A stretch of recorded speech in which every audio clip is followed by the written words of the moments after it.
Dropped down to like 82 people a week. But now it's like, they're not all.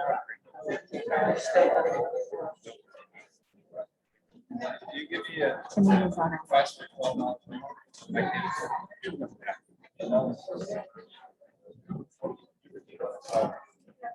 Good, bad. Good evening, everybody.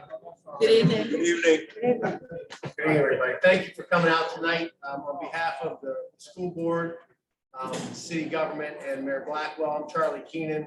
I just want to welcome you for being here this evening. Thank you for being here. A lot of stuff's been going on the past 2 years with people, coming to events. It's been very difficult to get people to get together. And so I'm very appreciative that you would take your time out of your evenings to come here and hear about what's going on in the city and what's going on in the schools. I want to first thank Mayor Blackwell for allowing us to do this jointly. In many places, you'll get a state of the schools address, you'll get a state of the city address. I'm very, very thankful that as a city and a school board and a school district, we collaborate and work together and put on events like this. And this is just one indication of the good things that happen together when cities and schools work together. So thank you, Mayor Blackwell, and thank you, city officials, for allowing us to do this together. This evening, we're going to be giving you the good news that are happening in the schools in the city. And I'm going to start with talking about the school part of this first. And when I get finished, I'm going to turn it over to Mayor Blackwell. So I'm going to begin without further ado and talk to you a little bit about the state of the schools. Before I get into my report, I do want to recognize that we have a few people here from the school system. I'm going to recognize our board members by name, and I'm going to ask our staff and administration that are part of the school to stand, please. So we have with us our board president, Ms. Rosalind Moore.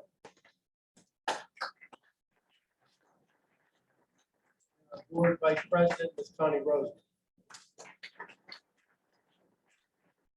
We have quite a few people from our staff here, so I'm going to ask you please to stand and be recognized this time. Administrators, staff, that work for the Maple Heights City Schools, please stand.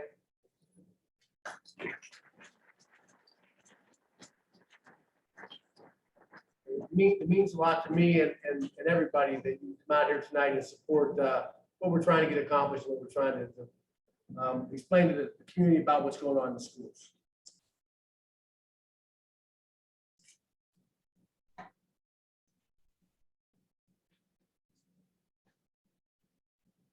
Okay.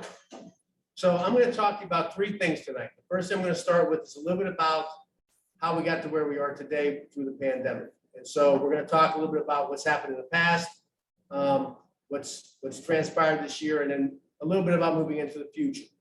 And then secondly, I'm going to talk to you about some of the accountability that the state puts on us through what's called the state report card. We typically talk about that every year, but it's changed a little bit the past 2 years, the way that things are being accounted for and things are being reported.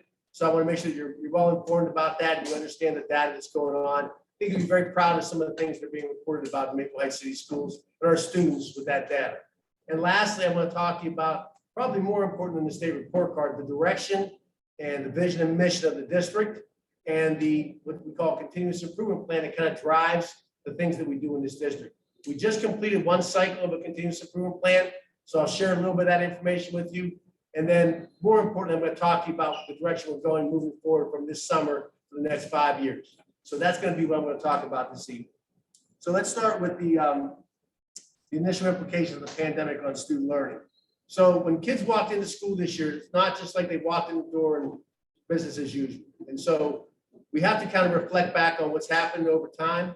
And I'm going to start back in March of 2019, because that's where it really starts to take a look at these kids and what's going on with their learning right now.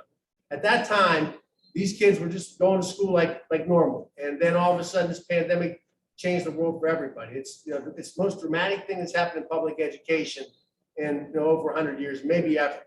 And so the impact of this is pretty deep on kids, but our kids are resilient. And you hear a lot of things about learning loss and what kids lost over this time.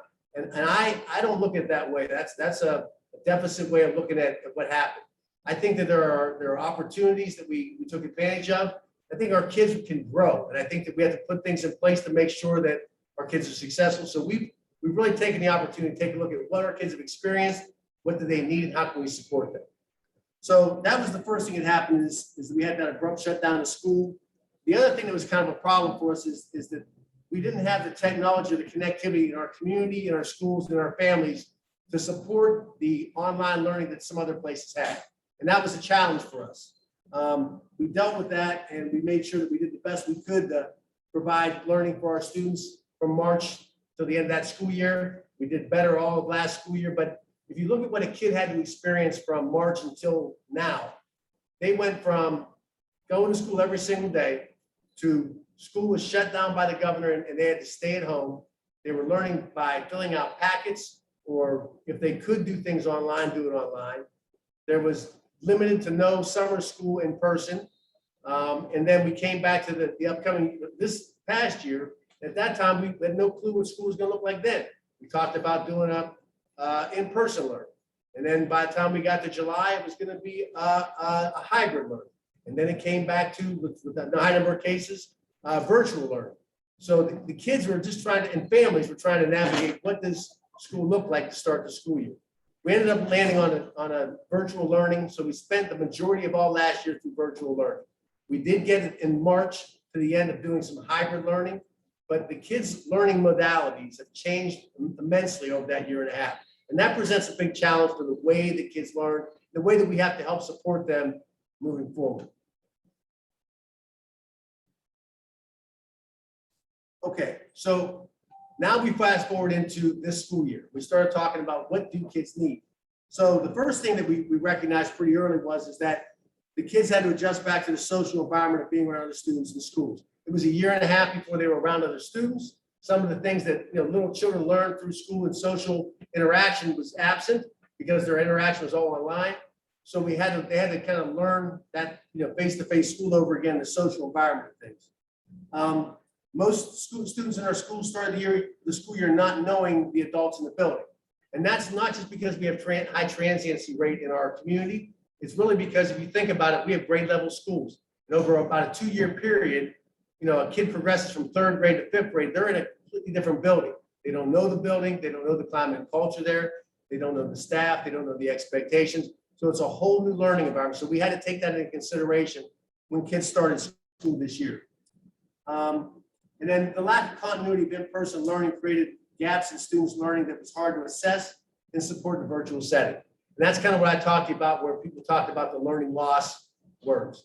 Everybody learns differently, and some people had success, but in the virtual learning, and some people struggle.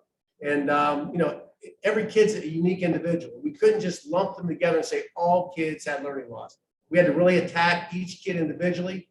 And we started that as early as the supports we put in for this past summer. But I'm going to first just make sure I acknowledge, because it's critically important to acknowledge this, is that our families, our students, and our staff, just the Herculean effort that was put in place to make sure that while we address this pandemic, students had the support and the academic success they need, or academic support for them to be successful. And that's just not the academic success.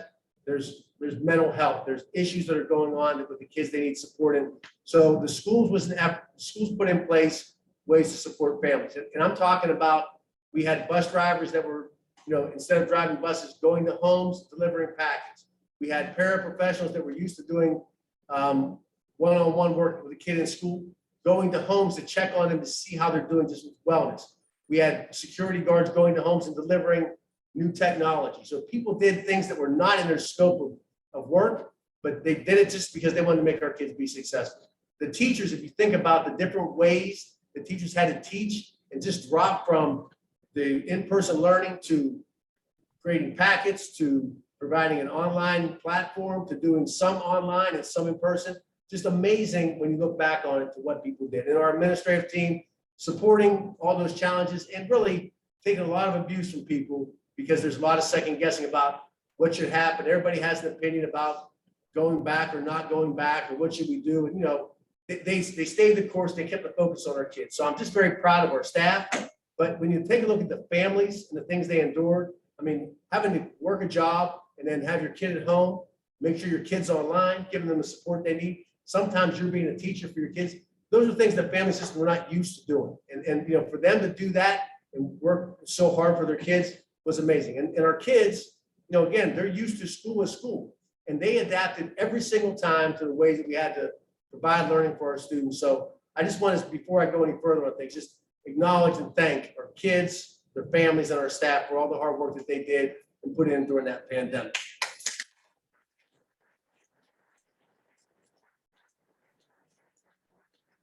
Okay, so with all that, you know, negativity that we've heard about the pandemic, there were some good things that came out of it. And so, you know, we always try to focus on the positive.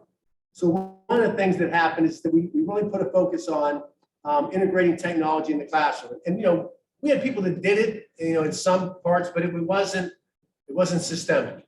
And we were forced to do that. And our teachers really learned a lot. And I think our students enjoyed some of the engagement from the technology. So we're not advocates, proponents of the online learning as the best way to teach kids, but implementing technology as a resource and a support for kids is important. We did learn that, and that's come out of this.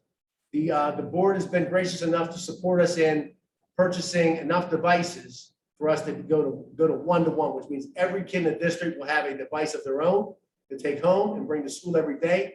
It won't be they're learning through the computer every single day and that's it, but it's going to be a tool that they can use to support their learning, to learn, grow, research, investigate, and find things out about the world. So we're very happy that we're able to do that for our students.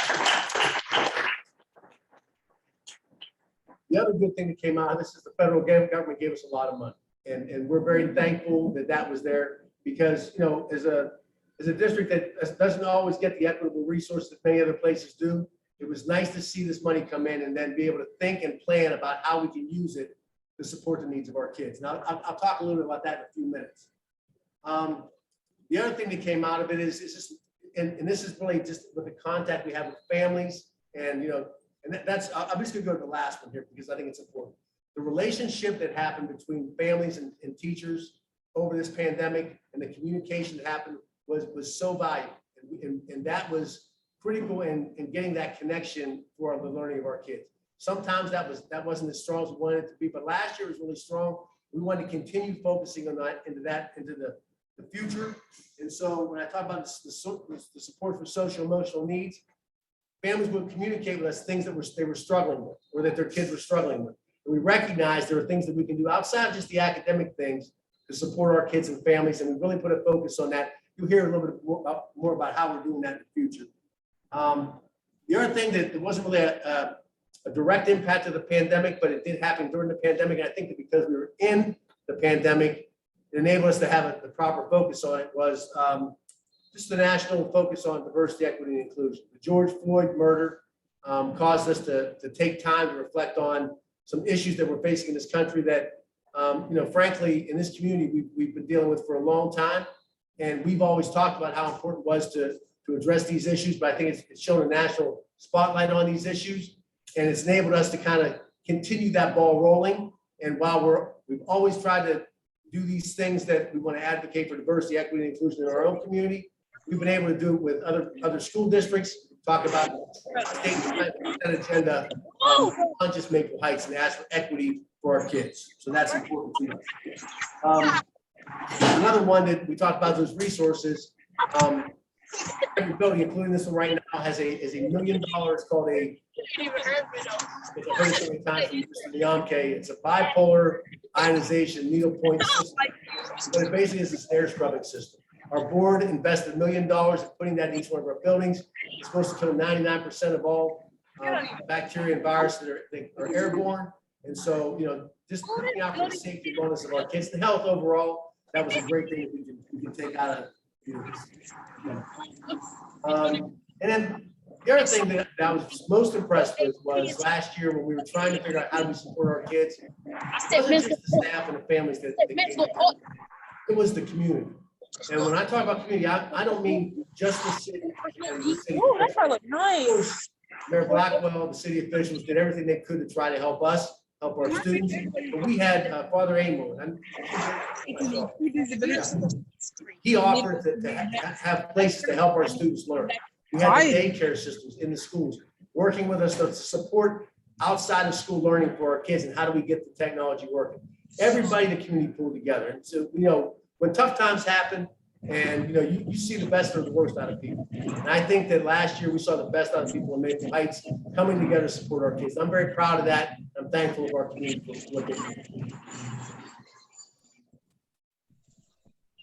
Okay, here are a few of the things that these are human resources. These are people that we hired in positions that the board allows to hire. So we put together with that money that we were allotted, what kind of things can we do to support not just the academic needs, but the other needs of our kids. And so these are a few positions. And so we hired additional academic support teachers. These are not teachers that we just lowered class size. They're challenged or charged with ensuring that the students that are struggling with certain areas, they provide push-in or pull-out support to those kids. So we have and it's not just by grade, it's by the needs of the student. We do what's called bi-weekly assessments with our kids, and we use that data to kind of inform where we need to have these push-in supports. And so that's really been a blessing for us to have 12 additional adults that are pushing in and teaching and instructing the needs of the kids specifically. We have a wellness coordinator, and she's here today, Tracy Collier. Okay, Ms. Collier is here. Ms. Collier is, I would say she's an expert in PBIS, in wellness, and in restorative practices. And she's helping us address some of the things that we talk about with inclusion and diversity, and also just how we treat people and respect one another. And so she's been a huge asset to not just the staff, but the administration and to our kids and families as well. So she's been a huge asset to helping us address some of those issues for our kids. We hired a homeless liaison. And through this pandemic, we recognized that a lot of families were losing jobs, people were turning homeless. We've had some homeless issues in the past, but to have a homeless liaison that will meet with families, connect them to services, give them the support they need both in school and for outside of school support, it's been a huge asset and support to our families. We hired a job placement coordinator. Some of our kids need to get jobs and work. And so this person works at the high school level to work with some of our kids, predominantly the special needs students population, to make sure that there's a transitioning to the workplace for special needs students, but helping our kids get jobs so they can transition into the next part of their life. We have a family engagement coordinator. I think Ms. Shy is, Angelique Shy is here. Again, another huge asset. We talked about how critical that relationship with our families was last year. We hired a person who was trying to find ways. She put a survey on our website to ask families, how do you want to be engaged? She coordinated a father's walk for us. I mean, just trying to find ways to bring our families and keep our families actively engaged in what we do in the schools. This PowerPoint, this is probably the best PowerPoint I've ever put together, and not because I put it together, but because Gia McCants, who's our new communication director, she branded our district information. She put together this PowerPoint. She's working on a newsletter. She's putting she's put all of our social media together, but just making sure that we communicate with our families and in our community as much as possible, and get the right message out to our folks and answer things that people want to know. So those have all been major things that have helped support our schools. And again, thank you to our Board of Education for allowing us to use these resources the way that will best help our kids. Okay, am I doing okay on time? Okay. Okay. So the schools, our primary responsibility is to support the kids academically. So I'm going to talk to you about some of the supports we put in place for this school year, because we can talk about the state report, and I'll give you some data on that. The focus is on student learning, and it's not just one test. It's not just data we see in our report card. It's every day ensuring that we're giving our kids 100% for what they need. So the first thing we started was at the end of this summer, when we had the hybrid learning, we realized whatever we can do to get our kids back in school in the summer, let's do that. So Susan Jurasic, who's here, is our curriculum director. She put together a summer program for all kids, every single kid, every single day of summer, except for like around the 4th of July, for like a couple of days and the week before school. There were academic supports and fun activities for kids to do. I know there was like a coding camp. There were probably 50 things that the kids could do all summer long. And, and that's also tied into the partners. We have Brenda Pryor from MyCom and some other folks that we have partnerships with Central State. But I mean, trying to find activities for kids to do. There were a ton of things for our kids to do. And a lot of kids took advantage of it, but it gave us an opportunity to see where kids were performing. Where were their gaps in their learning, and what could we do to support them? So that was very helpful to us and find out where our kids were. We started this year in-person learning. And just for those that are concerned about COVID still, we all are, on a weekly basis, I'm on a conference call with the Board of Health. We assess our own district data. We look at the county data, we look at state data, and if there was a need to go back, we're ready to transition to something if that needs be. I hope we don't have to go back to that, but we are ready if that needs to be the case. But we're thankful that we're in-person learning and things have been going well for us. We post our COVID data on our website daily. And I get a lot of calls because we send emails every single day. Because we'd rather over-communicate what's going on with COVID than under-communicate it. And we'll take the time to answer questions and say, go look at our website. We had, someone will say, it's out of control at school X. And I'll be like, well, let's go to the website and look at it. This past week, there was one kid. And so while you got a notification, you also got emails from me every single day talking about COVID. We've done a pretty good job in Maple Heights. And again, I credit our community and our families because we haven't had a lot of the anti-mask sentiment in our community what other places have had. Our kids are being respectful about wearing masks at school. We've done Well, that's a lie. Following great protocols. And because of that, our numbers are very low. If you compare our numbers to anywhere else, I think you'd be very proud of the way that we've handled and addressed the COVID situation. Okay, so I talked a little bit about this testing cycle that we do. This is not a state test I'm talking about. This is a short assessment. We do a thing called a MAP test. And we also our teachers do just regular 3-week cycles of testing for our kids to see where they are in the learning that they're presenting to them. When they see deficiencies, we do supports in class, but we also use those learning loss teachers to give kids specific interventions. So again, I'm very proud of the way that we're attacking this, not just grade level or school or look at a district report card. We are looking at each child and trying to give them what they need. So I give a lot of credit to our teaching staff, support staff, people that are trying to find and identify the weaknesses the kids have.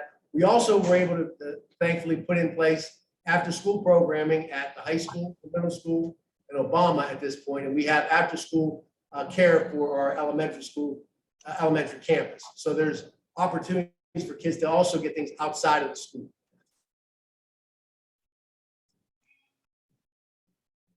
Okay, I'm going to shift to the state report card. And I talked to you a little bit about in the past, there's 6 indicators. And I typically get up there and talk about each indicator. And I explain what it means. I explain how we performed and maybe sometimes how some of this data really, there's some skew to it, the way that it's collected at the state level. Some of it's accurate, but I'll oftentimes have conversations about that. I'm going to talk to you a little bit about the past 2 years because last year they did a state report card, but when they did, there was no testing at the end of March in 2019. So because of that, there was really no comparative data they could put on the state report card, but there were a few areas that they could collect. One of them was a graduation rate. And they do 2 things, a 4 and a 5-year graduation rate. So basically, if you graduate in 4 years, what's the graduation rate? And then we have a program called ECAP, which is an alternative program for kids to help them be successful. It's not for bad kids, it's for kids that need help and assistance and credits. And those kids can work to also graduate in 5 years. So we put these programs together to help support our kids. And so there's a 4 and a 5-year graduation rate that the state measures. And then there's a component they call Prepare for Success. And on that component, they have several things they measure, and they call that success. And it was added a few years back. It was difficult at first for several districts to figure out what it was. And as we studied it, it was pretty amazing that all the predominantly poor and all the predominantly African-American districts had Fs in this indicator. Until we started asking questions about what was being measured and how we did these things. We found it was a 2-year average. And so we started figuring how to focus on these things, and we started showing some growth in it, but that's something that they also measure. And then the other thing is there's a portion called K-3 literacy data. And what they do is they measure how successful kids that were off track in kindergarten through third grade were in getting on track. And so there was some data in that they could collect. So those are the things that they were able to collect in last year's report card. Okay, so I'm going to give you some slides that I'm very proud of that I presented last year, because I want you to see what we did last year in that area. So this is our 4-year graduation rate. If you look at Maple Heights with the column in red, and I did not, because I don't believe in the comparative part of things and making ourselves feel good to make others feel bad. But these are other districts that are urban and 99% poverty across the whole state of Ohio. And you can see our graduation rate at the time was about 92.9%. And you can see across the state what the graduation rates of those other districts were. So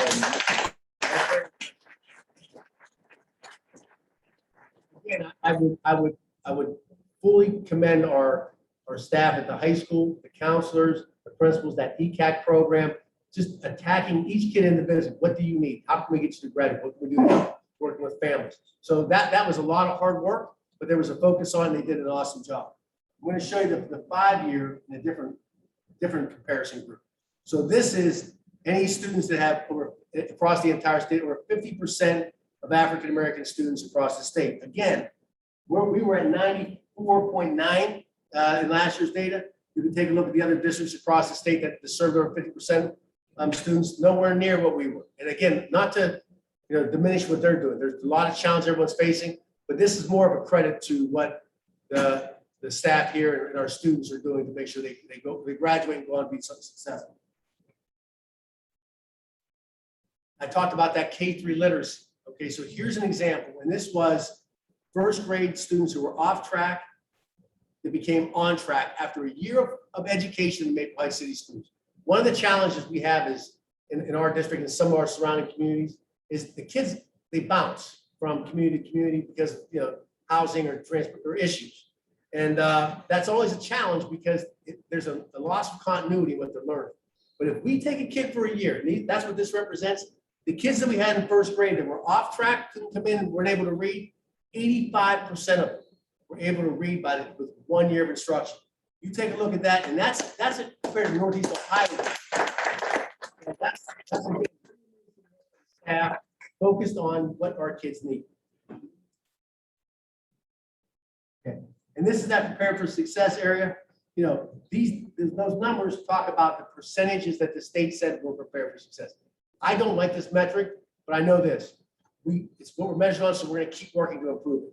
And you can see that back in 2015, we're about 5%. 2016, when we found out about it, we found it was a 2-year average, and we had to do something about it.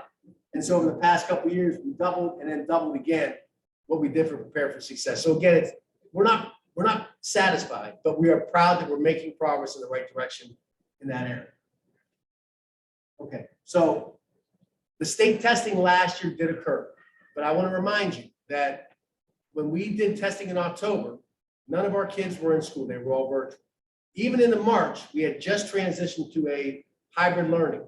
So we did our best to get our kids to school. Families were afraid to send kids to school, frankly, last year.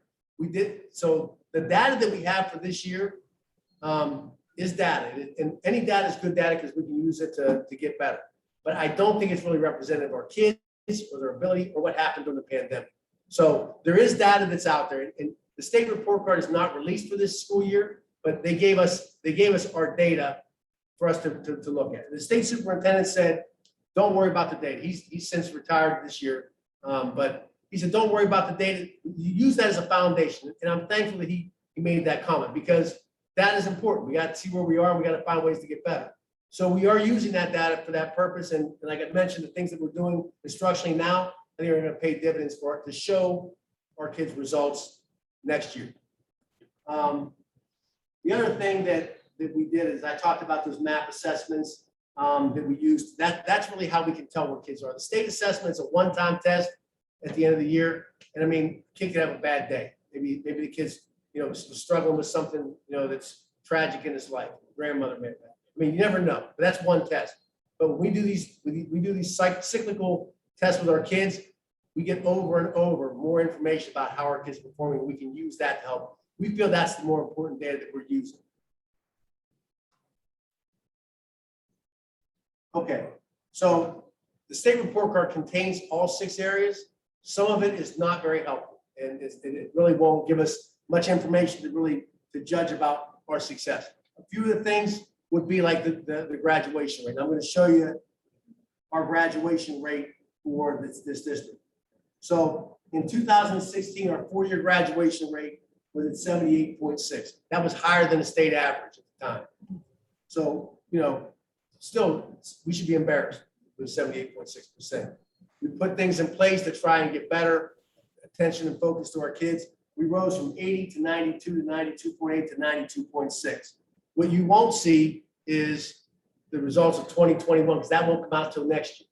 But our graduation rate last year was 96%. That's probably some of the highest in the entire state. So I'm very proud again of what our staff and families are doing to our kids. Our 5-year graduation rate. Again, and that matriculates for kids that were 4-year.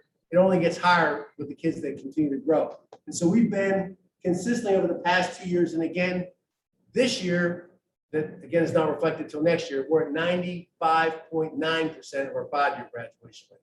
So again, one of the highest graduation rates in the state. And so both for 4- and 5-year graduation for our students. Okay, so this is just telling you that the 4-year graduation rate for African-American students across the state is 75% this past year. Maple Heights graduation rate last year was 92.6, and this year is 96.1. We're 21% higher graduation rate than the state average. And we help make that state average higher for the Okay. I'm going to go on to what I think is more important than a state report card. And this is really, where do we as a community feel we need to put our eggs in the basket for our kids learning? And so what we do is we have always talked about having a vision and mission. When I first got here, I remember we didn't have one. And I think that, and this was way back, many of you weren't even around, many of you were, many of you were not. And we had a lot of strife and internal issues in the district. And the best thing we did was put together a vision and mission at that time and to try to get all of our areas aligned and focused on the right direction. And that really helped set us in the right space.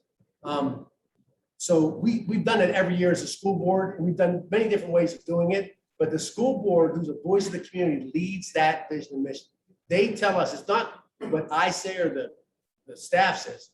The school board says, this is what our community wants and believes we should do for our kids. And that sets the bar of our work.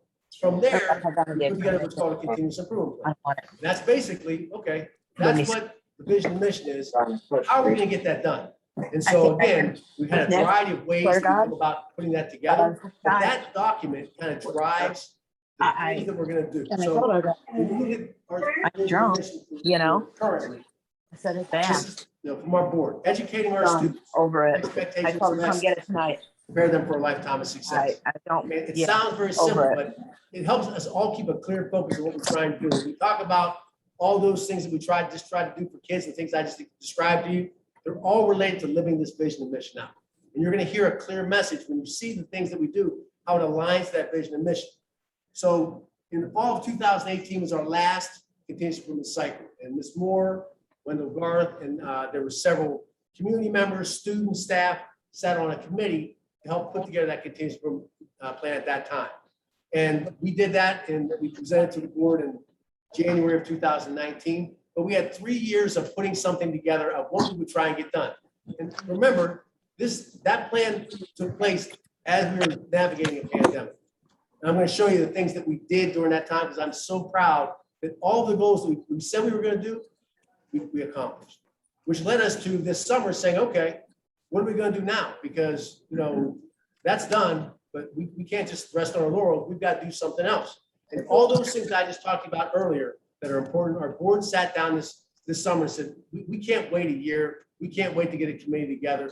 Let's get the board to say the voice of what is important to this community.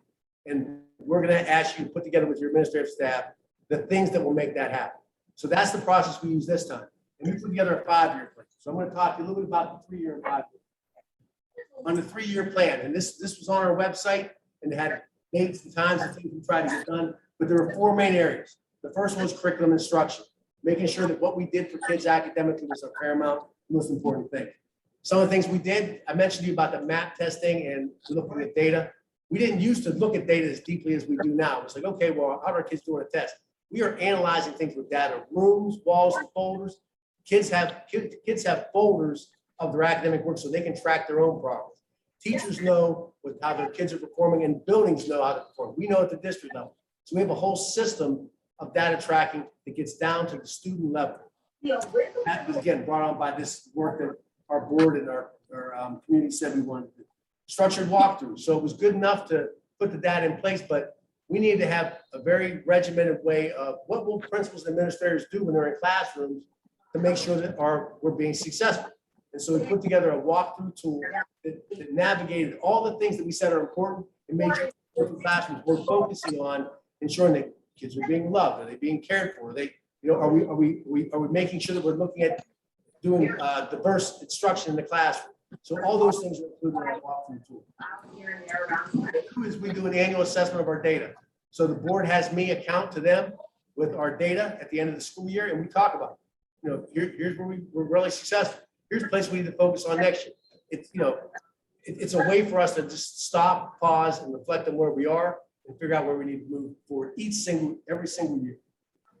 I know I'm going way over, but the college and career readiness piece, again, just making sure that our kids are prepared to graduate and graduate with something successful. So we put a lot of things in place, from ACT testing and support to college tours to kids having career exploration to so many different things. So that's a big success and help for our graduation rate.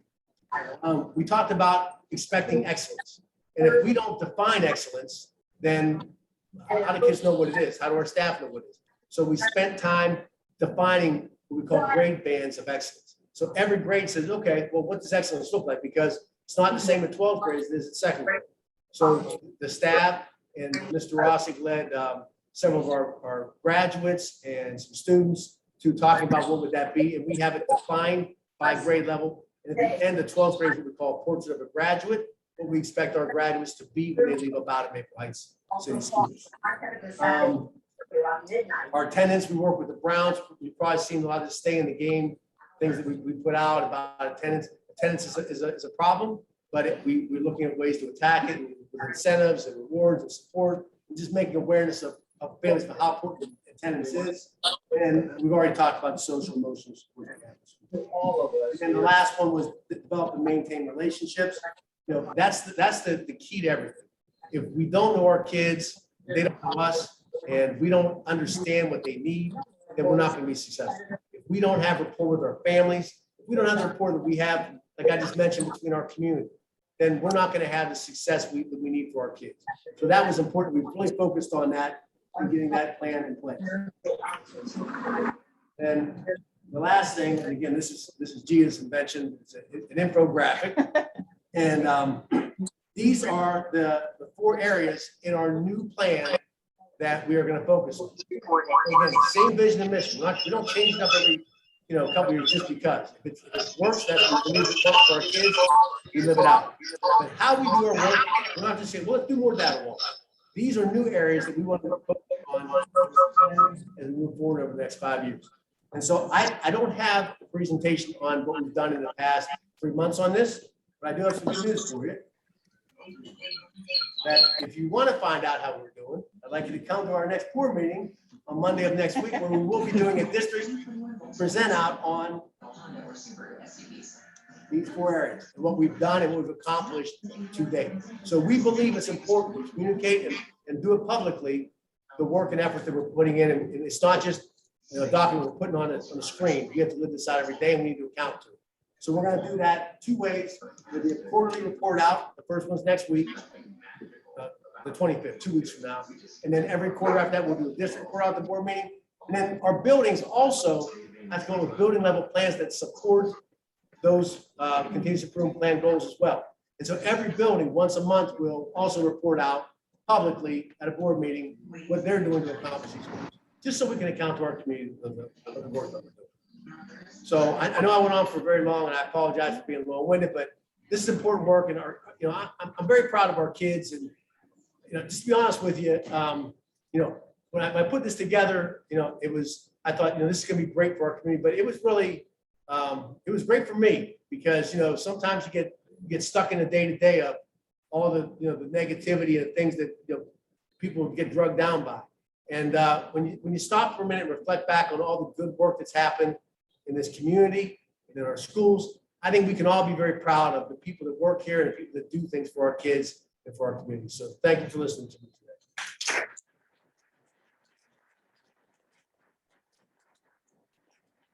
Next, I'll invite up our Mayor Annette Blackwell, who's going to talk about the state of the city. Thank you. Thank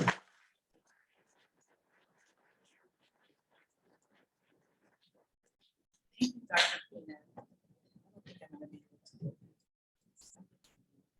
Okay. Wasn't that fantastic? Yeah. That is my partner. I want to tell you guys, I had the pleasure of working for Dr. Keenan for 4 years as the Parent Academy Coordinator, which I had to quit when I became mayor. But I started the service and the work that I do in Maple Heights, working with Dr. Keenan as the Parent Academy Coordinator. And that is an engagement program for parents, and it was fantastic. We've continued to work together very successfully. You saw this report card. And I'm glad for the people that are here, because this is where the truth is told. And we both sometimes deal with the negativity and the perception that's not accurate, it's not the truth. This is data. This isn't an opinion.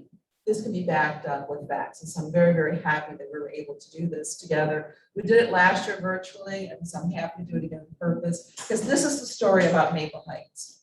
It's a story about what's happening in our educational system. It's important. This is how people choose where to live. This is how we compete. I often say, for those who come to city council meetings, you hear some things where I'm being redundant. There's 59 communities in Cuyahoga County. We're competing all the time. Where do they choose to live? Where are they going to come to work? This is how we compete. Our children are very important to us. It's our succession plan. It's our future.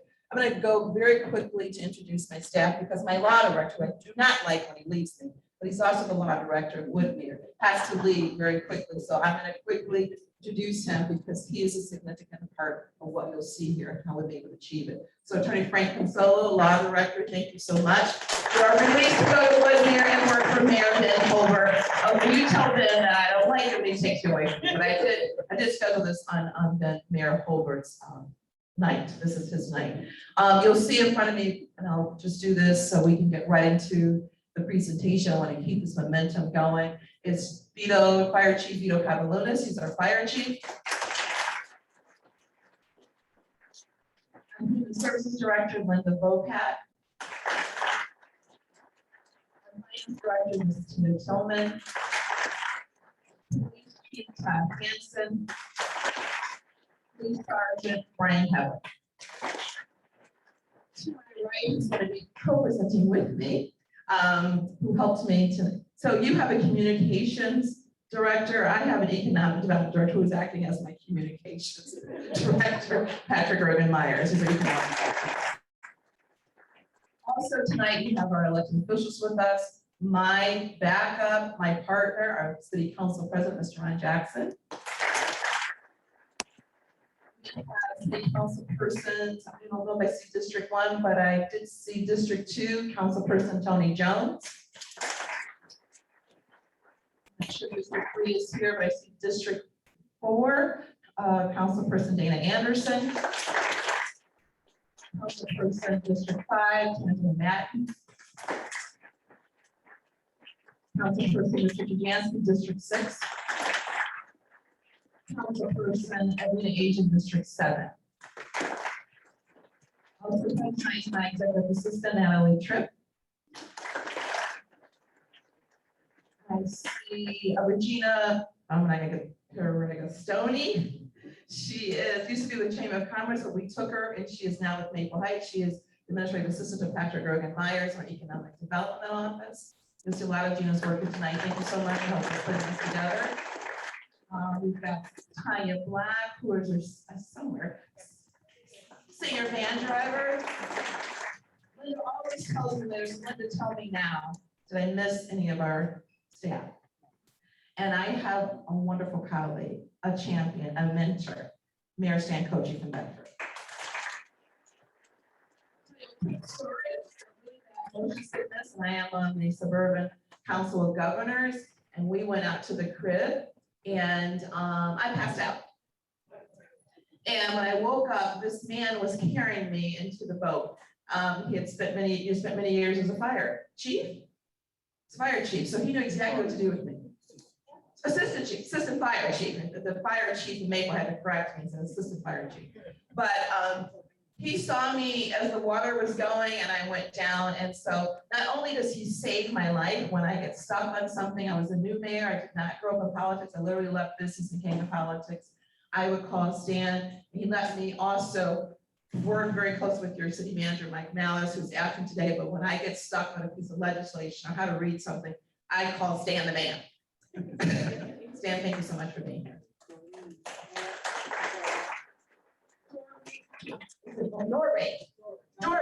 Doreen is new. I knew I was gonna forget someone. She is our staff accountant. Thank you so much for being here.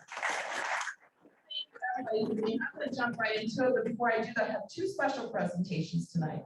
And I love doing this because I always catch them and surprise them. And one of the things that we do, and this is something I'm continuing, it was done by previous administrations, is that we've got some exceptional people in the school district, but we also have exceptional people in the city. And so tonight I'm going to do two presentations. The first one is Citizen of the Year.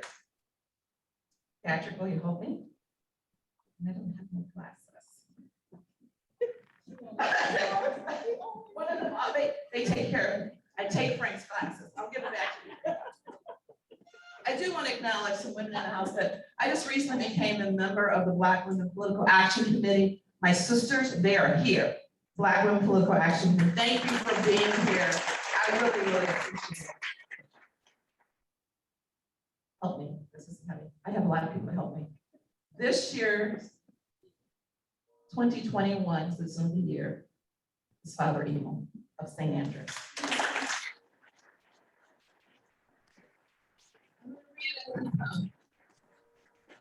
Emil is a 1988 graduate of St. John's Orthodox Seminary in South Canaan, Pennsylvania, earning his master's in divinity in 1991. In February of 2001, Father Emil, along with his beloved wife, let me get these names from Matushka, Larissa, daughter Natalia, and son Zachary and Stefan, moved from Holy Trinity Orthodox Church in Charleroi, Pennsylvania, to the city of Maple Heights, where Father Emil became the second priest to lead and serve the congregation of St. Andrew's Eastern Orthodox Church, whereas Father Emil became a valued, selfless, and dedicated resident of Maple Heights. It is not unusual to see children of the community being welcomed to use the parking lot to ride their bikes and skateboards, practice parking and driving, and share a cold drink and some conversation with Father on a hot day. Because of his diplomacy and prudent judgment, Father Emil has been called on by the city administration, me, to assist in conflict resolution between neighbors in the city of Maple Heights. Father Emil willingly and generously offers his church hall at no cost to the mayor, city council members, and department heads for city Maple Heights events such as the community meetings, Easter Fest, community shred days, and our mobile farmers market to assist in alleviating food insecurity to our residents. Father Emil is known for his concern and warm regard for the city he calls homes and offers weekly prayers for the city, the mayor, and the police, and fire personnel, and all first responders. Therefore, I am in Blackwell, Mayor of the City of Maple Heights, on behalf of the city, the administration, city council, and all its residents proclaim Father Emilian D. Hut one, hut two. 2121, Citizen of the Year, and send our sincere gratitude for his dedication and generosity to the city of Maple Heights. Father Emil, thank you for everything. And thank you, Charlie, for acknowledging us.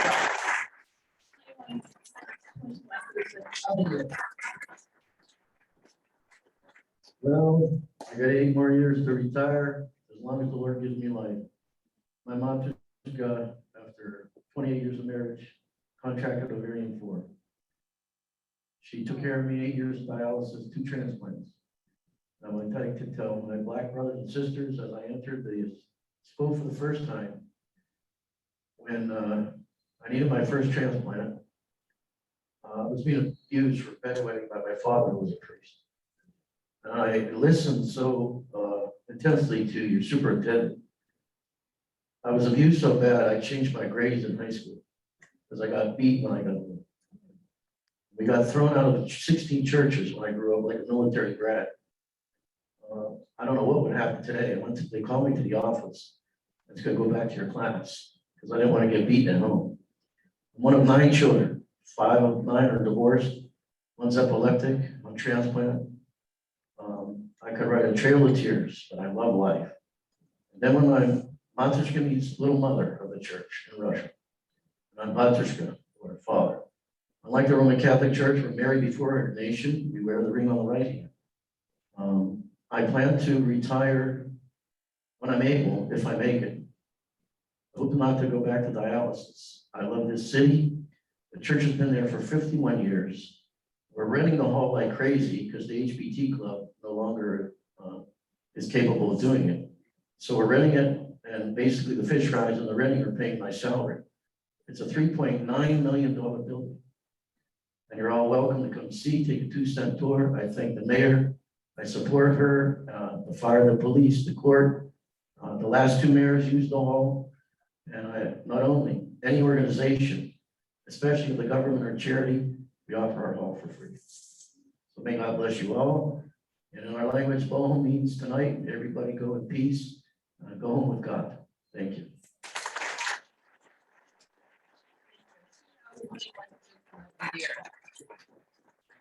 I don't stop at citizens because it takes a community, and Dr. Keenan, you set this up for me very easily, to do what we do, to overcome the negativity, overcome the poverty rate, or 20% poverty rate. The city is demographically changing. Our value, many of us for many years were under the water, and I'll get into how our property values are changing. But I like to also acknowledge the business of the year. And he's wondering why he's here, and he kind of figured it out, what it is K&K means. So it's a 2021 business of the year.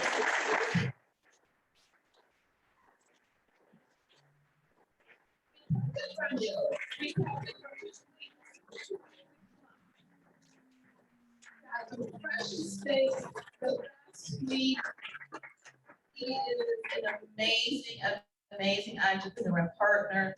People from all over, not just Maple Heights, come to K&K meetings where you can order a whole cow, pig, tons of bacon, short ribs. I just stand there and go, what am I gonna get? I always spend $20, I end up spending $100.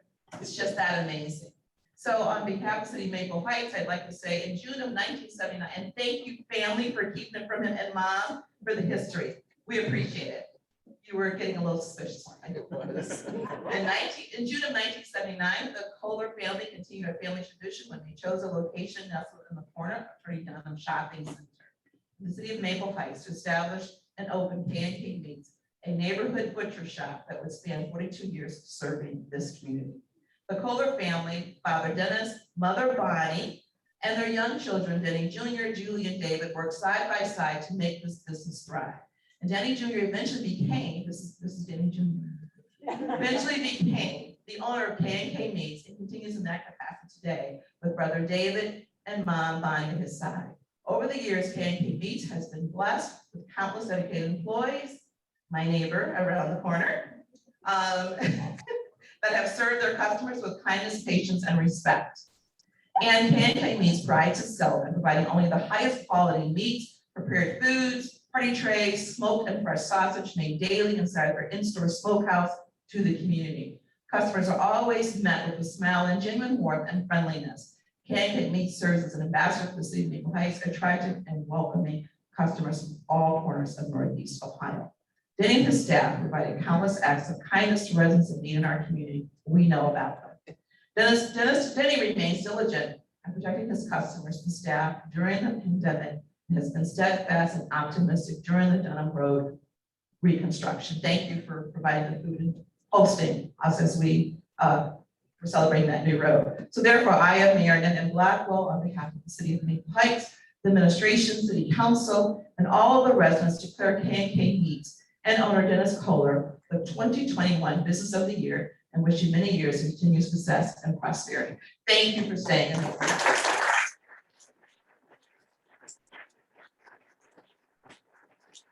They never know. Thank you. Thank you, everybody. We'll just say what's on your heart. The most important thing is just my staff, my community. Without my staff and my community, the store wouldn't exist. And it's the most I can say. Thank you, everybody. Thank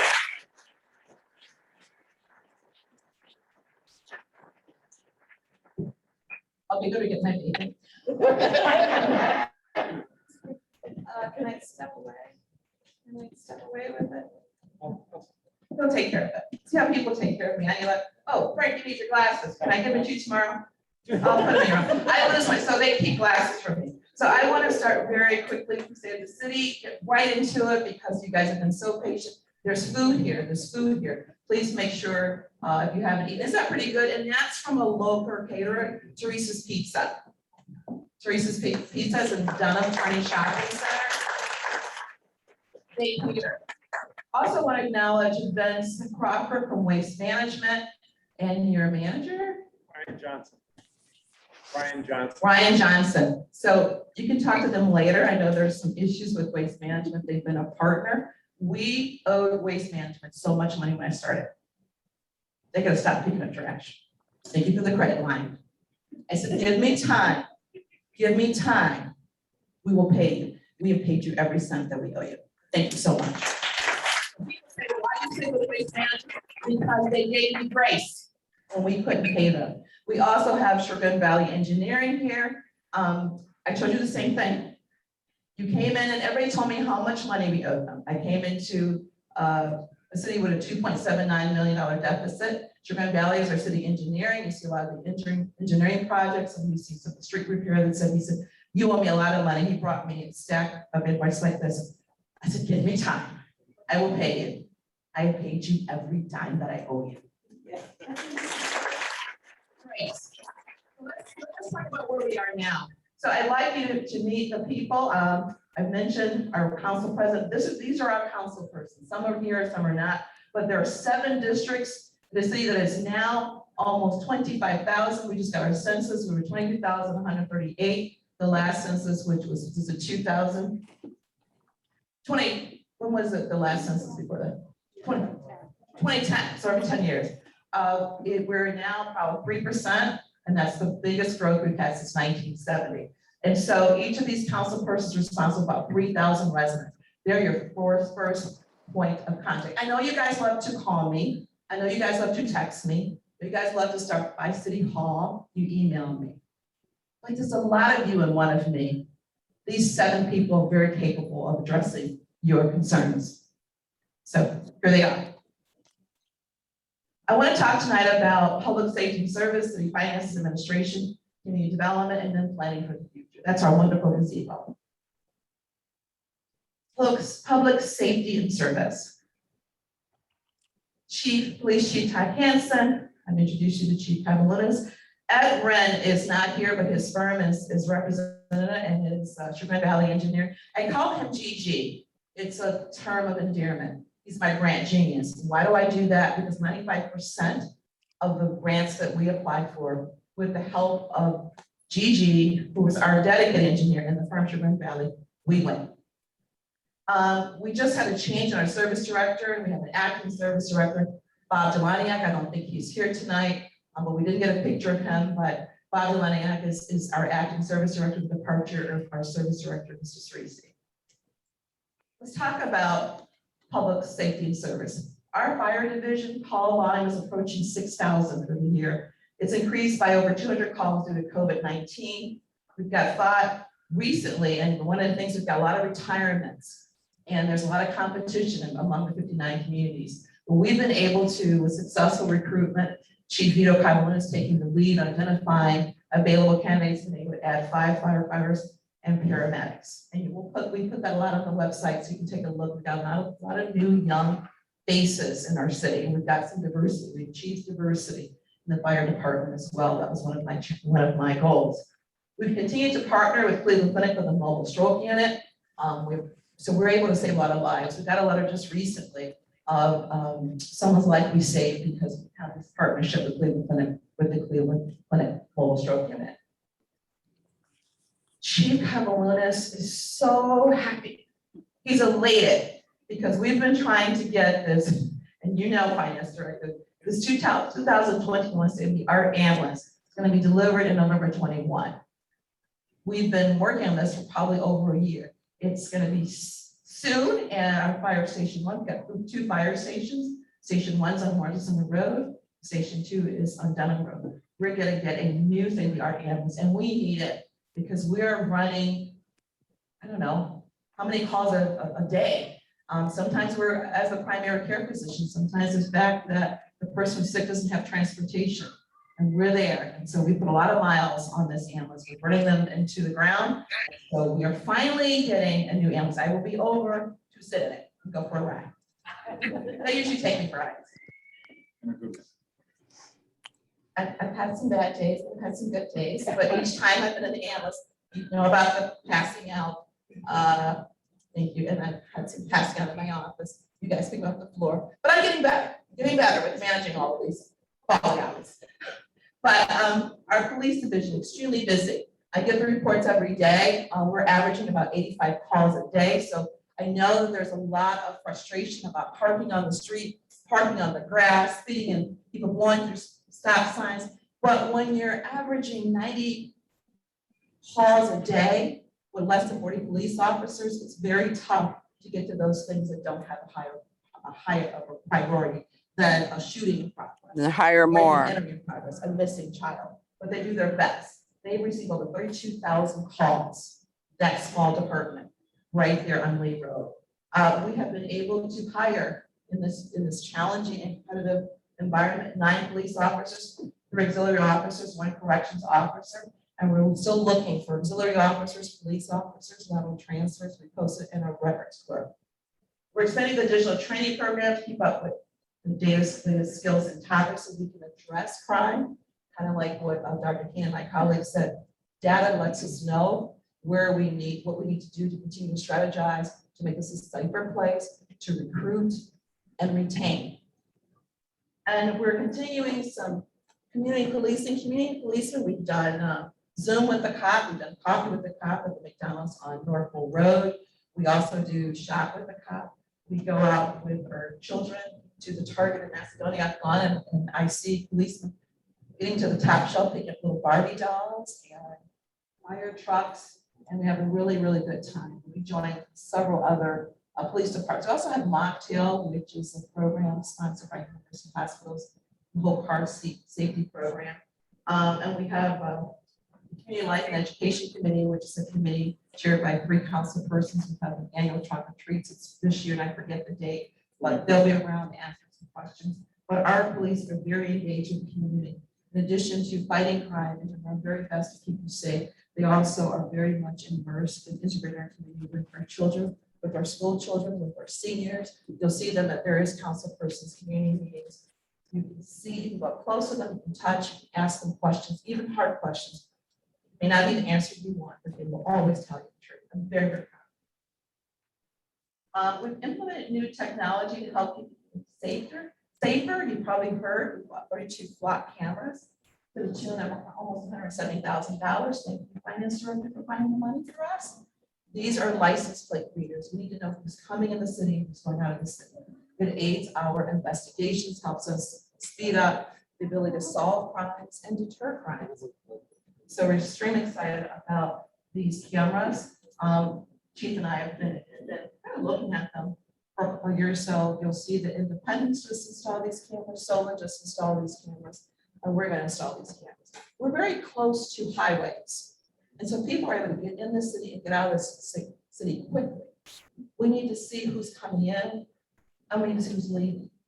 And so this is going to help us. Many of the strategies that we're trying to use to really improve the safety, solve crimes quickly, and deter as much crime activity as we possibly can. Yeah, what about the speeders? So what have we done? Here we've still in public safety and service. What we've done is we put 18, almost 19 lane miles of roads have been resurfaced. I hear about the street repairs. I'll talk about that in a second. I'm going to go to the slide. Another almost 6 miles of resurfacing scheduled for 2022. That is what Chagrin Valley, our engineering firm, does. They help us find the grants. They secure the contractors and they help us with our infrastructure repairs and upgrades. Over $4 million in grants have been awarded for water line replacements. You guys see the city being torn up. We're fixing infrastructure. We're 100 years old. The city celebrated centennial in 2015, 1915 to 2015. 100 years old. It's time to replace infrastructure. So you'll see a lot of that happening right now when you see the streets torn up. I know it's inconvenient, but this is important to move the city forward. Sewer repair, street lighting, and tree canopy. How many of you seen all the new LED lights still going down Broadway and across the Granger Bridge? One of the things that I heard when I came to the city was that Maple Heights is a dirty, dark, and dangerous city. Well, we're trying to deal with dirty. Got a street sweeper. We try to have the service guys clean up as much as they can, vacant lots before they can cut the lot. They're picking up Gatorade bottles, juice bottles, and candy wrappers. We're doing our best to clean up the city. Dangerous. We've got our police chief. We talked about how many calls that we go to. You see the recruitment we're doing in the efforts to retain some of the best and most courageous and accomplished officers we possibly can. The block cameras are part of that. You'll see on the ballot, there is legislation by the Charter Review Commission that needs every 5 years to possibly bring back red light cameras. We're doing as much as we can. We've installed up to how many cameras at Stafford Park to keep that park safe. How many cameras? 10 cameras at Stafford Park, putting more lighting at Stafford Park. All of these are things that we're trying to do to just increase public safety, a sense of safety in the city. We've cut the ribbon on over $3 million of Dunn Road resurfacing and bike lanes. It's a picture where we, and this was a joint project. People said, how are you finding money to repair Dunn Road? It was a joint project with the village of Walton Hills. Mayor Dan Colograph paid for half of the road repair. Our city paid for the other half of the road repair. The county gave us that grant money was split, I should say, not paid, but that grant money was split between 2 districts. The only way we get the money is we agreed to collaborate, because remember, 3 or 4 years ago, we got a metro park in Maple Heights. Dunham Road once, the Dunham Park now is a metro park. They want to increase environmental justice and better access to green space. And so that opens right up when you go down Dunham Road to the Cuyahoga Valley. It's Bedford Park. Bedford Park Reservation, which is in Stans City, all the way out to the full Cuyahoga Valley National Park. And you know that Metro Park is one of the best park systems in the nation, right? We have one in Maple Heights. How many people knew that? How many people knew? Yeah, we have a national park system rated very highly. And then important to me and to my council president, and to improve ADA accessibility, we're putting an elevator on a really old building in Maple Heights. City Hall is getting an elevator. How many people have seen that? Thank you, Chagrin Valley, for organizing that as well. A new elevator is going to have a glass case. It's going to be really fancy. So, you know, I'm like Stan Kochi. I can't build a beautiful municipal center like that. Just don't have the money. But I Don't need a fancy elevator. So why am I not have that wonderful municipal center? I'm getting an elevator. How many of you seen the amazing flowers? An elevator, and I've got amazing landscaping. And very soon, we will have a huge announcement of some other things that are in Maple Heights, but I can't tell you just yet because the ink isn't dry. A huge announcement coming out very soon about some other amazing things we're going to do at City Hall. Let's talk about City Finance Administration and get it to next slide. Our Director of Finance, we saw our law director's classes and holding. He also manages our human resources, our collective bargaining agreement. This is great news. In 2016, well, in 2015, we'll start there. The city was placed in 2014 fiscal watch. This is how long these financial challenges have been plaguing the city. 2014 fiscal watch. 2015, we did get our act together. We couldn't raise our revenue. We were placed in fiscal emergency. So state auditor, at the time it was David Yost, and it was state auditor Keith Faber, put the city in fiscal emergency. We're one of 2 cities in Cuyahoga County that was placed in fiscal emergency. Basically bankrupt. We couldn't pay the bills. I walked into the city as the mayor, a $2.79 million deficit. Today, I stand here on October the 12th, 2021. I'm going to tell you that general fund balance is $6 million. Positive.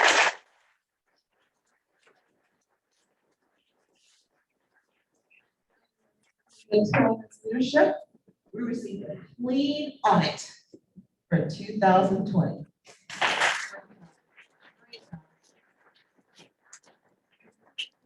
Best practices policy to sustain financial health. We assisted over 50 taxpayers with tax issues. I'm a positive person. So we're the income tax agency. I happen to be the secretary for the regional income tax agency. They collect our city municipal taxes. But sometimes people get really behind and it's a great deal of penalties and interest. And Ms. Tillman will take her time to help them navigate through that, to help with the penalties and interest. We want them to pay their portion of taxes. We have a couple of sources of revenues. I can't pay people, we can't do this program, we can't shovel snow, we can't pick up trash without money. This is a business, it's over $30 million business. You need money, right?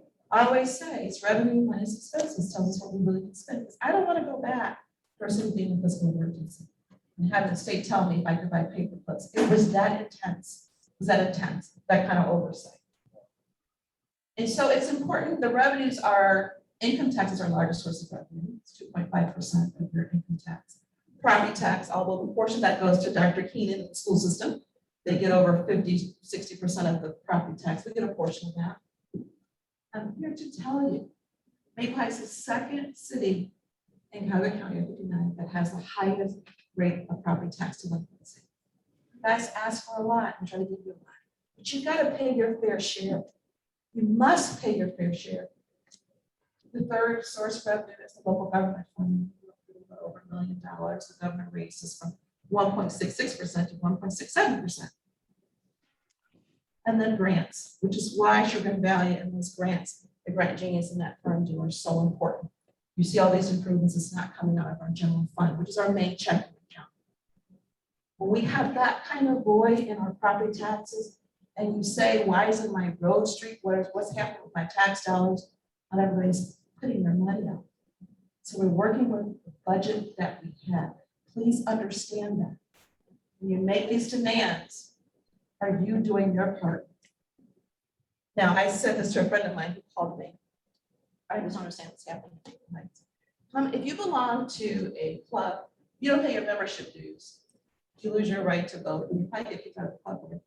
There's membership dues. Your property income tax, your property taxes. There's no kicking out, but you get the benefits of the membership by paying your dues. So when you want to know what's happening in Maple Heights, some people aren't paying their fair share. They're not paying their dues. And so the rest of us have to We are, and that shortfall.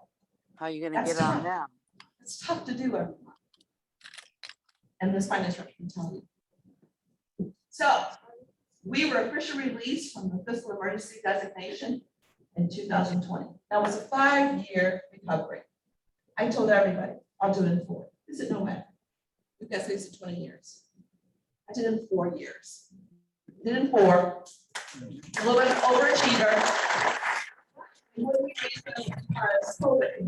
There's no way. There's just no way. So they kept going over the numbers and going over. I called our congresswoman at the time. I called our senator. I said, they won't let me go because they couldn't believe there was just had to be a mistake. They kept going over the numbers and they kept with the same answer. We had positive fund balance. So finally, they had to let us go. So I'll just read this very quickly to tell you how they basically acknowledge it. They said the notable achievement demonstrates the commendable dedication of City of Maple Heights to its constituents. Among those of Northeast Ohio who are familiar with your city, your name has become synonymous with opportunity and hope. The City of Maple Heights was faced with tremendous challenge over the course of the past 5 years. However, your community and your leadership did not falter. Instead, you gathered together and made a plan for success. Over the course of 5 years, should be 4, but I'll take it. The City of Maple Heights has increased businesses, job opportunities, and successfully come out of fiscal emergency. From the auditor's office. No way okay, we can do it. You may have already said 5 years, I'll just look at, you know, it should say 5, it should say 4. In addition to that, because of the success, our bond rating went from a B2 to a BA3. Our bond rating went up. We received a senatorial flip it on? citation from State Senator Kenny Yuko. I'm sorry, that's from Yuko. We didn't have the one from Keith Favor, which pretty much says the same thing. We did it. We did it. Thank you. From our law department and human resources person, Attorney Frank Consolo, what do we do to keep safe? And I'm here to tell you that it's not to be done, but I had COVID and my husband had COVID. And so many of you, when I walked to the front door, had all kinds of vitamins, you name it. Thank you all so much, Ginger Ale, that wished my husband and I, my husband, I just saw him back there, wished us back to health, willed us back to health with your love, your supplies at the door. We were a city that we had so many infections on our fire and police department, and then later we had COVID. So what did we do? We instituted COVID safety protocols. We redesigned mayor's court procedures and remote work to keep everybody safe that was coming to the court. Sometimes that courtroom's pretty packed on the second floor. We worked very close with the finance department to financial plan and use of the CARES Act money. We got money too from the federal government, as well as the ARPA, was the American Rescue Plan Act, dollars to prevent mass layoffs from COVID revenue loss. We had to do some layoffs. We had to reduce hours, but we didn't let anyone go. We said, just work with us. We'll bring you back. We're on our way back. Thank God for this ARPA money, the CARES Act money, and our strategy, and just working very closely with our finance director to make sure no one lost their jobs. We act as a lead in the city of Garfield Heights Municipal Court and utilize the new technology for online discovery procedures. Again, minimizing the in-person contact. We're doing a lot of online. Our municipal court is in Garfield. Our mayor's court is in Maple Heights City Hall on the second floor. This is, I'm super proud of. We have 7 collective bargaining units in the city of Maple Heights, 7 unions. The people that worked in Maple Heights, in addition to your street not being fixed and all the other issues you have, hadn't got a raise in 10 years. How many of you would work and don't get a raise in 10 years? Didn't have a raise in 10 years. And I couldn't give them one because I didn't have the money. I came from corporate America. I got a raise every year and a bonus. I couldn't imagine. But the people that were working for me, almost 100 of them hadn't had a raise in 10 years. And I had them working so hard. I promised them, just like I told them we got a fiscal emergency, I get a raise. I'm here to tell you that we were able to, and thank you council, thank you for approving it and sticking with it and us working through that together. They got their first wage increase, 3% last year, 2% in 2022, and 2% in 2023. They got a raise. 7%. They stuck with me. They didn't quit. They didn't move on. They said, we're in this with you. We'll get through this together, just as Dr. Keenan shared with his staff. Without a raise, with air conditioning window units in a really old building, no elevator, no flowers, no Christmas lights, and I can go on and on. Really very little. They stuck with me. And I appreciate all of you. And you believed everything I said. I said, I will get you a raise. I told you, Vince, I would pay you. I told you, like, I would pay you. We did that. We met our debt obligations. And then very happy to share with you that we found out that there is money available from cities that for the opioid legislation. There's like around $800,000 or so. We may get some of our first check by the end of the year. We participated in that. And the chief can tell you a lot of the calls we go on the ambulance are drug overdoses. You want a piece of this. All not on here also was testified in a case against Hulu and Netflix. They're not paying their provider service fees. And so we are going after them for our portion of Netflix provider fees. It's my job to find the revenue. It's my job to balance the budget. And I do it. It's my job to remove the negative information about Maple Heights. Whether it's we're dirty, dark, and dangerous, we're poor, we're not capable, our kids are failing. which is why one of the reasons that Dr. King and I did this together, to get the truth out. You heard about all the programming that we're doing, and we keep saying it, we are. We're winning, 95% graduation rate. One of the top cities, schools districts in the state, and Dr. King and I are on the first reads, superintendents and mayors collaborative. We go to meetings together. We fight together for our children in this city. Community development, as I wrap up here. That is a picture, if you go back, Patrick, line dancing. How many of you came out to music park with me and we were line dancing? I was trying to line dance, because I don't dance, but I do my thing. And so Linda DeBoe, Director of Human Services, who sits right here, and Patrick Rowan Myers is Director of Economic Development, Building and Housing. These are the slides that they've done, helped me get done. During COVID-19, we supported several residents. The food pantry stayed open, offering parking lot pickup, safe food distribution. The mobile food pantry saw over a 200% increase in families served since March 2020. 110 individuals registered and transported to COVID-19 vaccination sites. Although I got COVID, I rode the senior van, my husband and I, down to the mass vaccination site, and then 4 days later I had COVID. I don't understand. what happened. The seniors were fine. I was trying to show the seniors. The mayor will go with you, so the seniors are fine, but my husband and I got COVID. But we ran our senior vans down to the mass COVID vaccination site at Wolsey to make sure our people were safe. Over 20,000 home delivered meals and over 6,500 grab-and-go meals. We pulled up the senior center, brown bag, and they were able to continue on. We had community shred days offered in May and October. Our last shred day was just last Saturday at St. Andrews. Thank you, Father. Music in the Park, summer concert series at Stafford Park.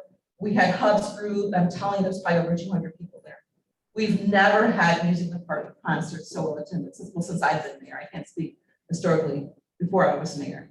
And the last music in the park concert, I bought ice cream for everyone. We had an ice cream, what was that, truck, a little trolley, and we bought ice cream. Thank you, all of you who came out, danced with us, and just had a good time. It's so popular now. We go around and we try to give Maple Heights, and say, I'm not from Maple Heights. People are following our page. We're finding that half of the people in the park are not from Maple Heights. They go on the website, they see the band, and they come with their chair, and they enjoy music park. So thank you for coming out. Housing resource fairs scheduled to offer opportunity to enroll. We want to help our residents as much as we can. The homestead and property tax payment plans, and you'll know why. We'll talk about that in a second. We're finding out that utilities are being cut off. The moratorium is over. We had Letty come, I think, a $3,000 water bill. Not much we can do when it gets that bad.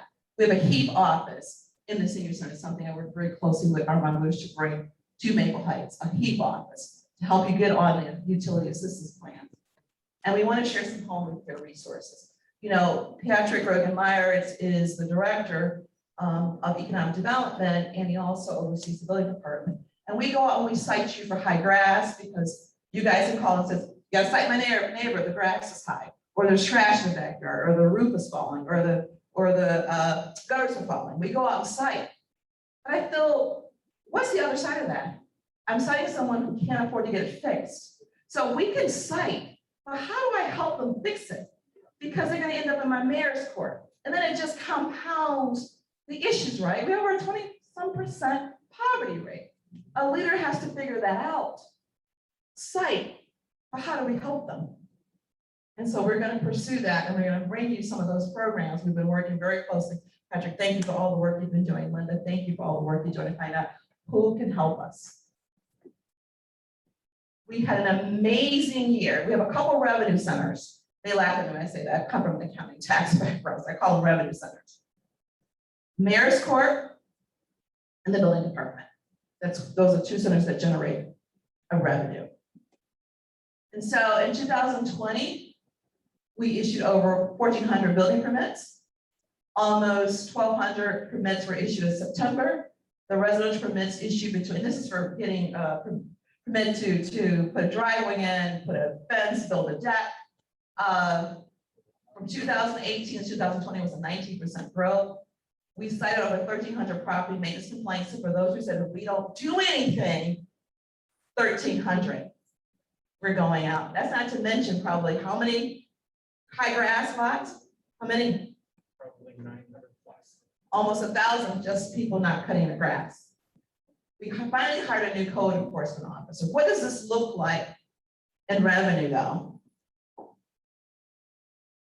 7,500,000 in commercial investment. Did I get this right, Patrick? This is your slide.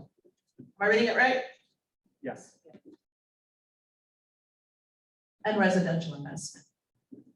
That's how much money these permits bring, because it turns into, I know you don't like it, chicken strips. People build KFCs. They build dollar stores. They do. There's chicken here, a lot of chicken here.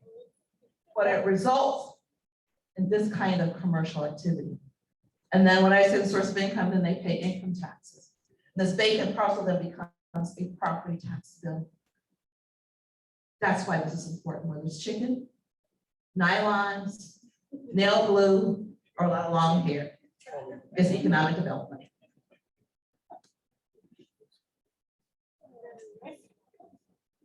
The next one? Oh, you did. How many of the people know where President's Row is? Anybody know where President's Row is in Maple Heights?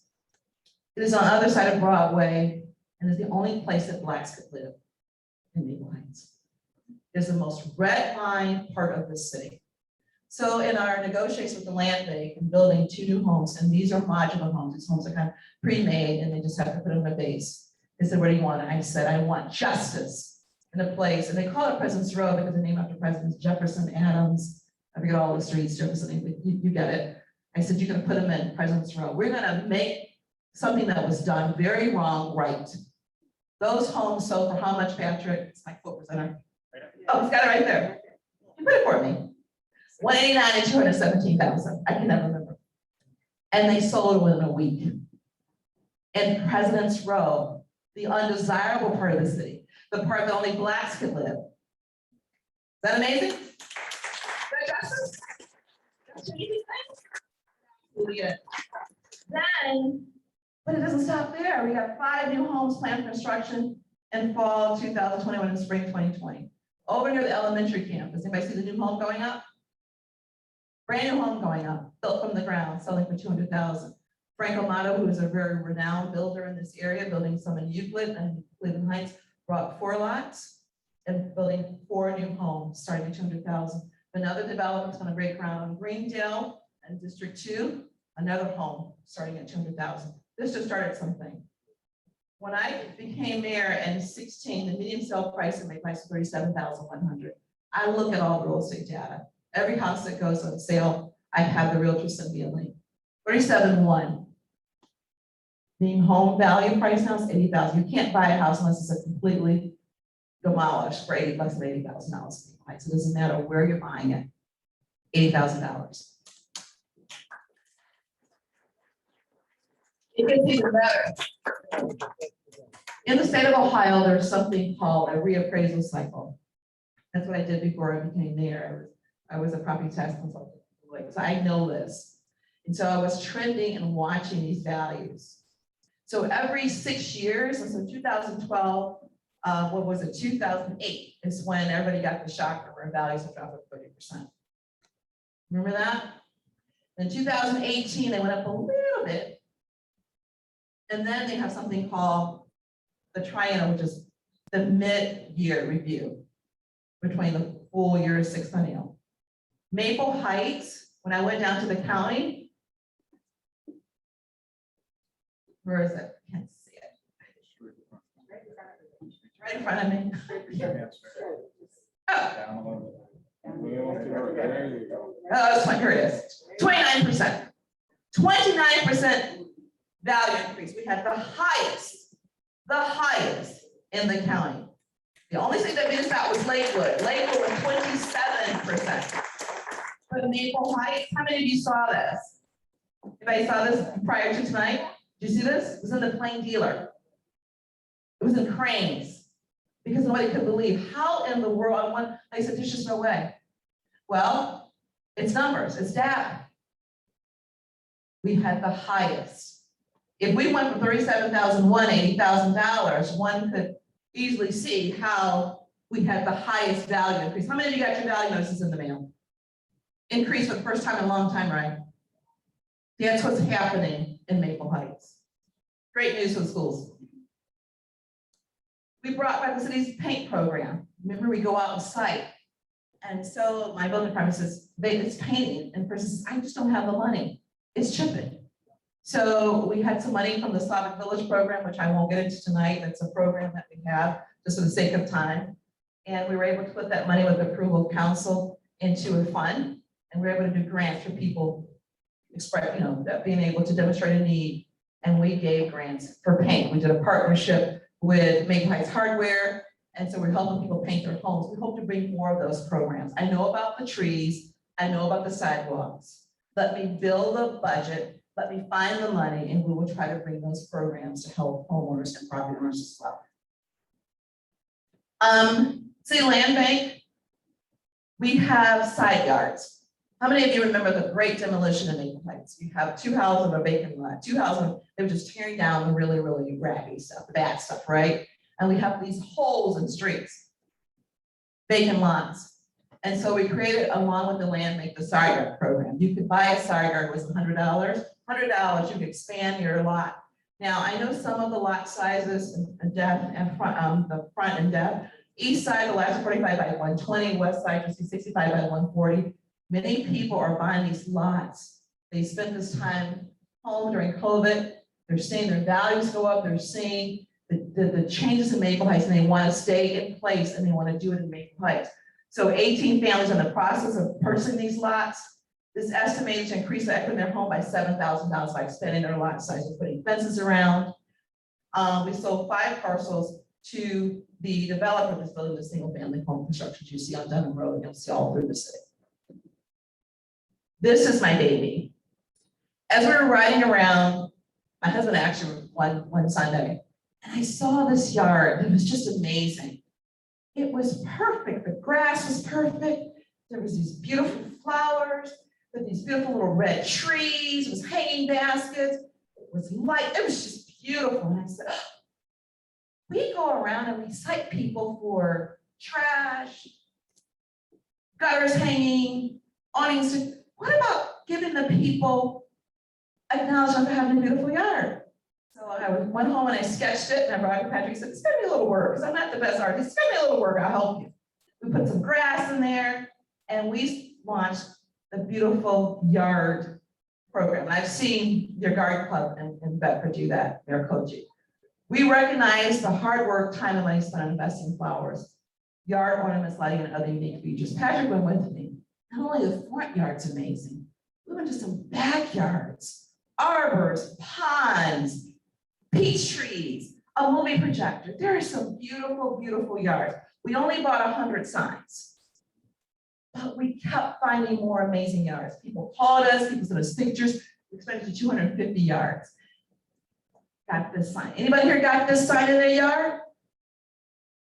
Got some beautiful yards. We've got more to do next year because this program, people are saying, I want a sign next year.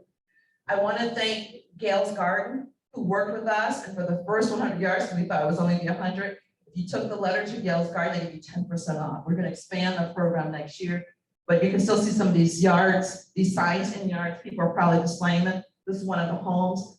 This backyard, and it's on Mountville. I think it's Mountville. This backyard will blow. It should be in a landscape magazine.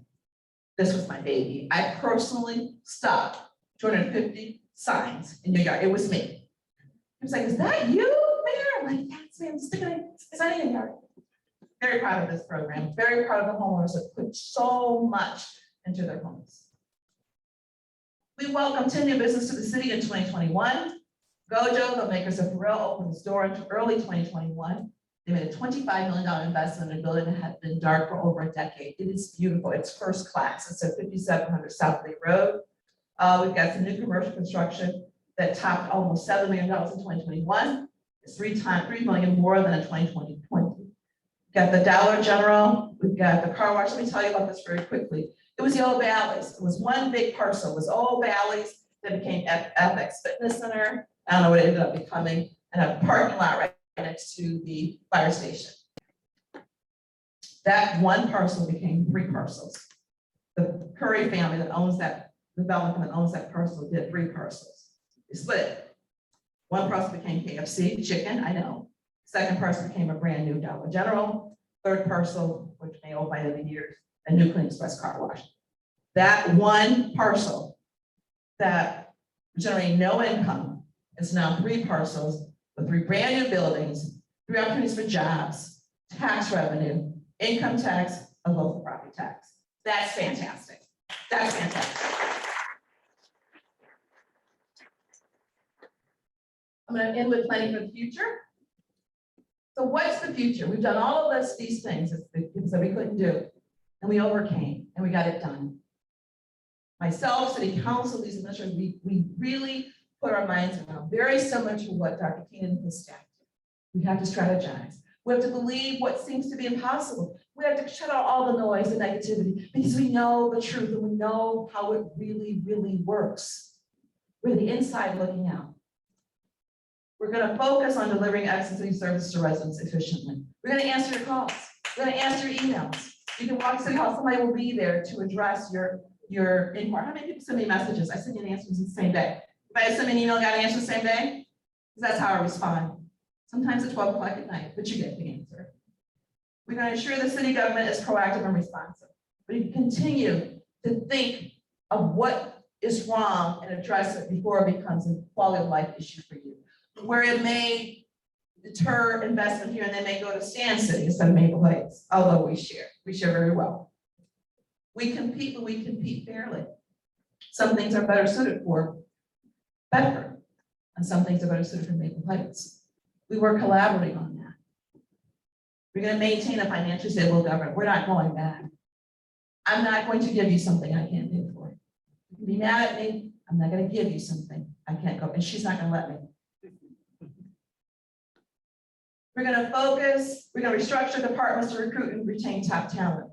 We're doing amazing work. This is a huge business. We need the right people, the right skill set, the right commitment, the right patience, the commitment to customer service to respond proactively, responsibly, politely, and give you the right answer and deliver every single time. We expand the responsive departments of human services. That's Linda Bowman's department. She's going to say, what does that mean? Don't call me later, I'll tell you tomorrow. Economic development, that's Patrick's area. And building and housing, bringing programs to help you maintain your property. We're going to establish a division of youth service. Now we're doing a lot with you. And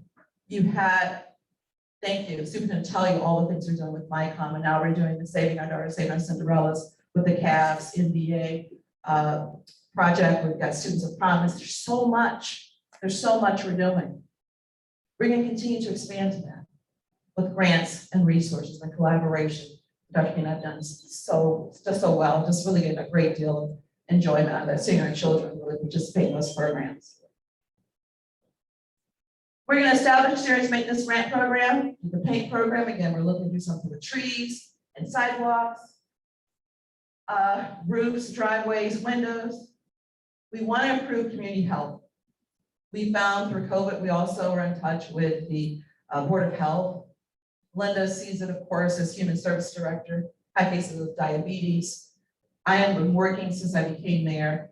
Black infant mortality, I found out my first year in office, we have the highest number of Black infant deaths among the inner ring suburbs. That's not okay.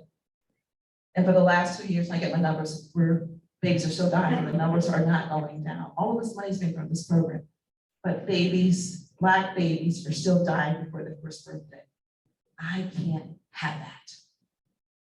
I can't have that. I can achieve all the financial success and home values, but if my babies are dying, I am not succeeding the way that I need to succeed. So we had a drive-through baby shower at Stafford Park, huge success. We're working with Case Western Reserve, we're working with Neighborhood Leadership Institute. We're doing a lot around improving our community health. We got our flu shots in senior centers. As you saw, we took our seniors down on the van to the mass vaccination sites. We're doing things with diabetes. Our insurance companies doing stuff with high cholesterol. We've got hearing tests that we have at the senior center. We get shingle shots. We're doing everything that we can. I'm working with university hospitals and bringing more internal medicine programs because our ambulance is for emergencies. It's not for primary care. We can't sustain that kind of wear and tear and that kind of expense to the city, taking people for a headache, or I twisted my ankle. And that's what happens. It ends up being significant ambulance runs. So I'm working very closely with University Hospital specifically to bring internal medicine and doing some work with Cleveland Clinic at Marymount as they continue to expand the services there. You heard Dr. Keenan talk, and we're doing that with environmental health parks. I mean, it's going out, riding a bike, fresh air. That's why we're doing these projects. Tree canopy, we're planting like 80 trees on Dunham Road. We found out through a tree canopy meeting, that we didn't have enough trees. This is Maple Heights. How do we not have enough trees? We're like, we don't have enough trees, or maybe I said, you don't have enough trees. So to Grand Valley, help us get a grant. We're getting more trees. It helps with your respiratory and cleaner air and those things that just should naturally happen with the ecosystem. You heard from our superintendent, broadband is super important for our children and lifelong learning for our seniors. We lost over 12 seniors. 25. We lost 25 seniors during COVID. They died. Some from COVID isolation, poor nutrition, because we feed them and there's interaction. 25, this woman's heart's been broken over and over again. We miss them. We're their lifeline. They need to have access to loved ones. So there's a lot of money out. There's a grant from the county, many grants to increase broadband connection here in the city. We're going to pursue all those dollars and bring broadband to almost every home in Maple Heights. That's our goal. That's our goal. I'm super excited to tell you that in addition to bringing wellness and environmental justice, thank you again, Sugar Valley, at Stafford Park, we're going to be building a new fitness trail. It's gonna be, I'm sure it's on time, I'm almost done. There's a new fitness trail. So like you go to the park and you can stop at a station, you can do push-ups and planks. The area behind the parking, between the green grass, between the park, the fence and housing, gonna be this fitness trail. We're gonna start installing that in about a month.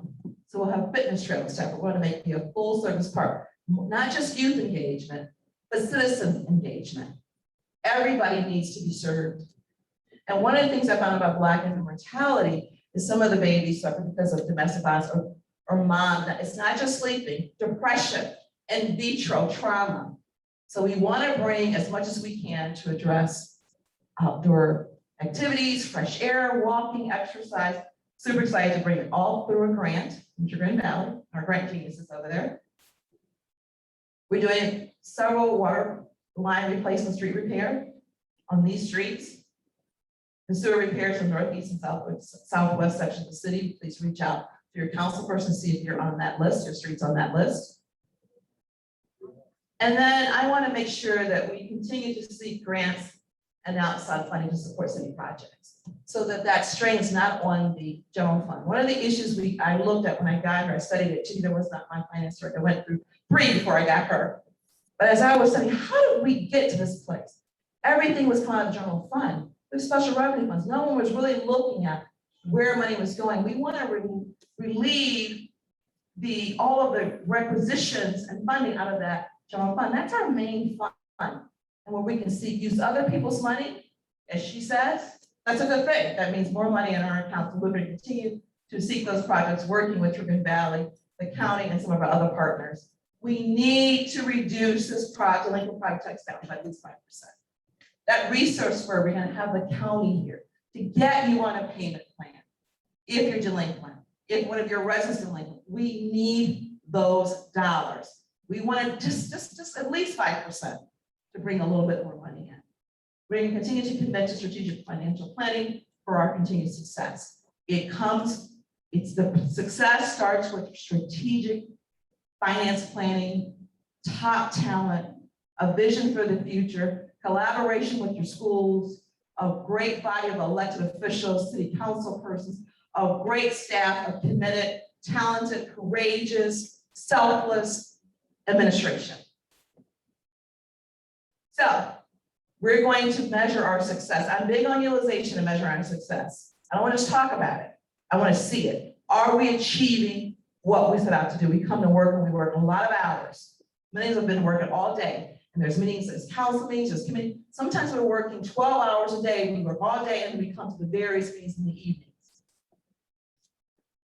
We're going to create a community scorecard that's going to be found on our website starting in January 2022. You'll see our goals, objectives, if you saw, and I'm being redundant as our secretary says, with updates on steps we've taken to execute what those goals are. You'll measure our success. You'll hold us accountable. We have several ways you look and see. So when people say, I don't know what's going on in Maple Heights. I have people say, I've never met you. Well, I've been in office 6 years. I don't know how many funerals I've been to, how many birthdays I've been to, how many graduations I've been to, how many meetings I've done. If you want to see me, you can see me. You want to know what's going on, you can go to Twitter. You can go to the website, you can go to Instagram, you can go to LinkedIn, you can go to Facebook. Each council person puts out a newsletter. They have district meetings.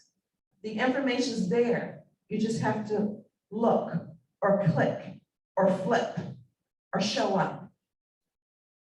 Partner with us in the success. We're not the city that we were 10 years ago. We're a city that was written off. They said we were the next something else, and that's not fair to that city. It's not fair to Maple Heights.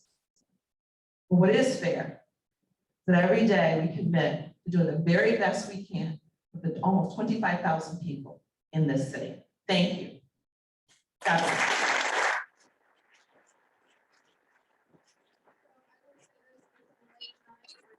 Take questions. You can say why? Because there are opportunities to ask questions. The school board has a meeting on Mondays at 5:30. What is it, the first and third? I mean, but when are they? They're there. No, I mean, are they first and second Mondays? It's not set like that. So you have to go to the website and look and see when their meetings are. They're Mondays at 5:30 at the Board of Education at 547 Lawn Avenue, I believe. The City Council has a meeting the first and third Wednesday. Right now, it's a senior center. 6:30 is caucus, 7 o'clock is the meeting. We only have one meeting during summer recess. That's June, July, and August. Those are all posted on any of these sites. Also check with your council person. So those are places to answer your questions. Tonight, we wanted to give you a city address. Both myself and Dr. Kenny will be around after this presentation to answer some questions. Thank you so much. I really appreciate, along with Dr. Kenny, being here.